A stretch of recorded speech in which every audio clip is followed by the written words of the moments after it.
നിലവിൽ തുർക്കി, അതുപോലെ China, Azerbaijan ഈ മൂന്ന് രാജ്യങ്ങൾ ഒഴികെ മറ്റുള്ളവരുടെ എല്ലാം പരോക്ഷ പിന്തുണ ഇന്ത്യക്കൊപ്പം തന്നെയാണ്. ഇന്ത്യക്കൊപ്പം എന്ന് പറയുമ്പോൾ ഈ തിരിച്ചടിക്ക് ഇന്ത്യക്ക് അവകാശം ഉണ്ടായിരുന്നു എന്നുള്ള കാര്യം. ഇപ്പോൾ അമേരിക്കയുടെ കാര്യം എടുത്തു നോക്കിക്കഴിഞ്ഞാൽ അവിടെ നിന്നും തുടങ്ങാം. അമേരിക്ക, UK, റഷ്യ, ബെലാറസ്, അതുപോലെ സിംഗപ്പൂർ, സ്പെയിൻ ഉൾപ്പെടെയുള്ള രാജ്യങ്ങൾ, UAE, സൗദി അറേബ്യ ഉൾപ്പെടെയുള്ള രാജ്യങ്ങളും ഇസ്രായേൽ പൂർണ്ണ പിന്തുണയുമായിട്ടാണ് ഇന്ത്യക്കൊപ്പം നിന്നത്.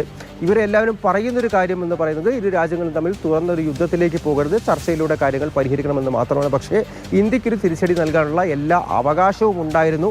പാകിസ്ഥാൻ്റെ ഭാഗത്തു നിന്നാണ് ഇനിയൊരു പ്രകോപനം ഉണ്ടാകാതിരിക്കേണ്ടത്.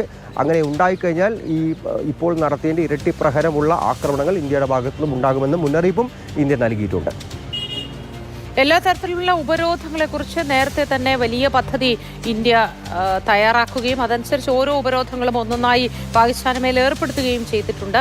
അന്താരാഷ്ട്ര തലത്തിൽ അത്തരത്തിൽ സാമ്പത്തിക ഉപരോധം ഏർപ്പെടുത്തുന്നതുമായി ബന്ധപ്പെട്ടും ചർച്ചകൾ നടത്തുകയും നിർദ്ദേശങ്ങൾ വയ്ക്കുകയും ഇന്ത്യ ആവശ്യമുന്നയിക്കുകയും ചെയ്തിട്ടുണ്ട്. അതുമായി ബന്ധപ്പെട്ട എന്തെങ്കിലും തീരുമാനം ഈ ഘട്ടത്തിൽ ലഭ്യമാണോ IMFന്റെയോ മറ്റോ ഭാഗത്തു നിന്ന്?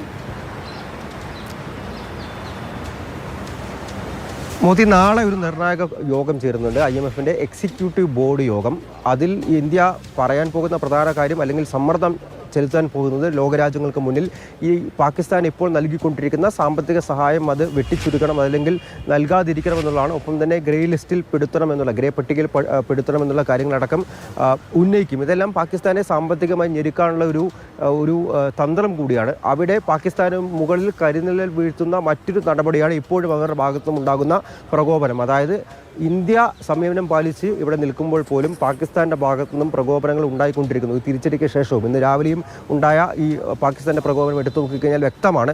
അത്തരത്തിലുള്ള സമ്മർദ്ദം ലോകരാജ്യങ്ങൾ പാകിസ്ഥാന് മീതെ ഇപ്പോഴും കൊടുത്തുകൊണ്ടിരിക്കുന്നുണ്ട്. അതിൻ്റെ ഭാഗമായിട്ടാണ് അവിടെ ഉള്ള ചില മന്ത്രിമാരെങ്കിലും ഇന്ത്യയുമായിട്ട് ചർച്ച നടത്തി പരിഹരിക്കണമെന്നുള്ള നിലപാടെടുക്കുന്നതും. പക്ഷേ നേരെ വിപരീതമായി കരസേന മറ്റ് നടപടികളുമായി മുന്നോട്ട് പോയിക്കൊണ്ടിരിക്കുന്നതും. എന്തായാലും ഈ നടപടികളടക്കം നാളെ ചോദ്യം ചെയ്യപ്പെടും. ഈ IMFന്റെ എക്സിക്യൂട്ടീവ് ബോർഡ് യോഗത്തിൽ ഇന്ത്യ എന്തായാലും സാമ്പത്തികപരമായിട്ടും പാകിസ്ഥാനെ വരിഞ്ഞു മുറക്കാൻ വേണ്ടിയിട്ടുള്ള നീക്കങ്ങളിലേക്ക് നടക്കുന്നു. അതിൽ രണ്ട് കാര്യങ്ങളുള്ളത്. ഒന്ന്, അതിർത്തിയിൽ പാകിസ്ഥാനെ പിടിച്ചു കെട്ടാൻ വേണ്ടി അവരുടെ ഫണ്ടിങ് കട്ട് ചെയ്യുക എന്നുള്ളത്. രണ്ടാമത്തേത്, ഖൈബർ പഖ്തൂൺ അടക്കമുള്ള മേഖലകളിൽ ഒരു റെസിസ്റ്റൻസ്, റിബൽ ഫോഴ്സ് കൂടി പാകിസ്ഥാനെതിരെ യുദ്ധം നടത്തുന്നുണ്ട്. ബലൂചിസ്ഥാൻ്റെ ആവശ്യങ്ങളെല്ലാം തന്നെ ഉന്നയിച്ചുകൊണ്ട് അവർക്കും അതൊരു ഇന്ധനമാകും. പാകിസ്ഥാൻ ഇത്തരത്തിൽ സാമ്പത്തികമായി കൂടെ ഞെരുങ്ങുകയാണെങ്കിൽ അങ്ങനെ പാകിസ്ഥാനകത്ത് നിന്നും മറ്റൊരു റിബൽ ഫോഴ്സിൻ്റെ ആക്രമണം കൂടി അവർ ചെറുക്കേണ്ടി വരും. അത്തരത്തിലുള്ള കൂടുതൽ വഷളാകുന്ന പ്രശ്നങ്ങളിലേക്ക് പോകാൻ പാകിസ്ഥാൻ ഇടയില്ല എന്നുള്ളത് തന്നെയാണ് നിലവിൽ വിലയിരുത്തപ്പെടുന്നത്.